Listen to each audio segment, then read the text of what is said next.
গণভোটের অনেক বিষয় আছে সংস্কার প্রস্তাব, যেগুলি অনেক অপ্রাসঙ্গিক, অনেক অযৌক্তিক। যেমন ধরেন, সরকার নির্ধারণ করবে যে বিচার বিভাগে কতজন বিচারপতি লাগবে বা তাদের সংখ্যাটা কেমন হবে।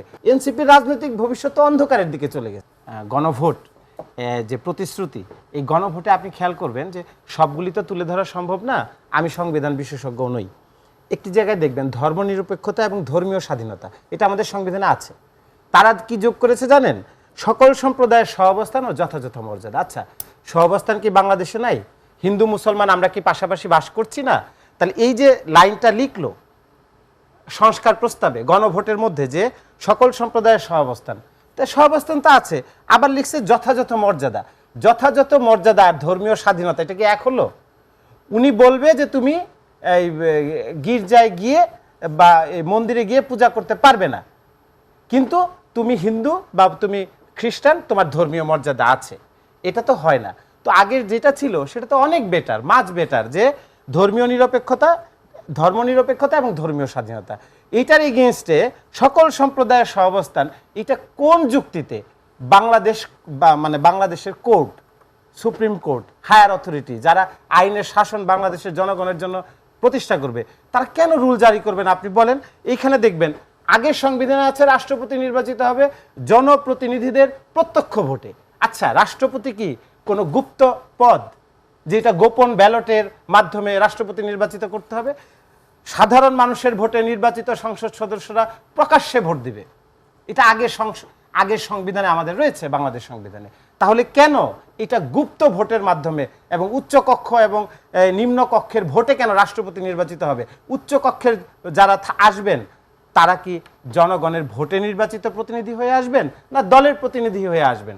তো সুতরাং গণভোটের অনেক বিষয় আছে সংস্কার প্রস্তাব, যেগুলি অনেক অপ্রাসঙ্গিক, অনেক অযৌক্তিক। যেমন ধরেন, সরকার নির্ধারণ করবে যে বিচার বিভাগে কতজন বিচারপতি লাগবে বা তাদের সংখ্যাটা কেমন হবে। এখন সংস্কার প্রস্তাবে আসতেছে প্রধান বিচারক তিনি তার চাহিদাপত্রের মাধ্যমে বিচারক নিয়োগ দিবেন।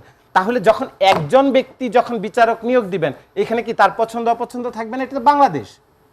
কিন্তু যখন একটা কাঠামোগত জায়গা থেকে বিচারকের সংখ্যা বিবেচনা করে তাদের নিয়োগ দেওয়া হবে, তার মানে কি আমরা দেখছি যে এখানে অপ্রাসঙ্গিক গণভোটে বা সংস্কার প্রস্তাবে অপ্রাসঙ্গিক অনেক বিষয় সংযুক্ত রয়েছে, যেগুলি একজন বাংলাদেশের নাগরিক হিসেবে মুক্তিযুদ্ধর ইতিহাস ঐতিহ্য ধারণ করে, বাংলাদেশের সংস্কৃতিকে ধারণ করে, বাংলাদেশের সংবিধানকে ধারণ করে, সেটার সম্মান সর্বোচ্চ পর্যায়ে নিয়ে যাওয়ার জন্য যদি একটি রাজনৈতিক দল বা একটি আইনি কাঠামো দাঁড় করাবার চেষ্টা করে, সেই ক্ষেত্রে অবশ্যই সংস্কার প্রস্তাবের সব সংস্কার মেনে নেওয়া এটা ঠিক হবে না, এটা বিবেক বর্জিত কাজ হবে। কিন্তু এনসিপি থেকে বলা হচ্ছে গণভোট না মানলে বিএনপির অনেক খারাপ পরিণতি হবে।